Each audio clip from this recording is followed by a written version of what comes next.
তুমি আল্লাহর সর্বাধিক প্রিয় বান্দা হতে চাও, কিন্তু তার অবাধ্যতা ছাড়তে পারো না।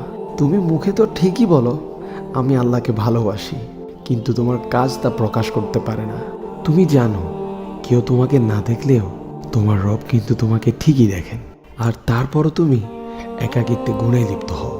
তুমি জানো তোমার আমলনামা খানা পাপে ভরে আছে, কিন্তু তারপরও তুমি তোমার আমলের ব্যাপারে যথেষ্ট উদাসীন।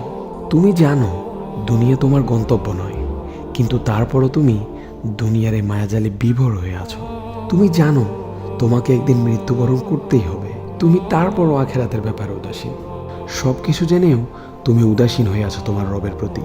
তাহলে কি তুমি শেষমেশ কল্যাণ ও হেদায়েতের পথ ছেড়েই দিলে, পরাজয় বরণ করে নিলে শয়তানের কাছে? তুমি মনে হয় ভুলে যাচ্ছ তুমি কার বান্দা, তুমি কার উম্মত। নিজেকে হারিয়ে ফেলো না এই ধোকার দুনিয়ায়। আল্লাহ আমাদের সকলকে তার সরল সঠিক পথে চলা তৌফিক দান করুন। আমিন।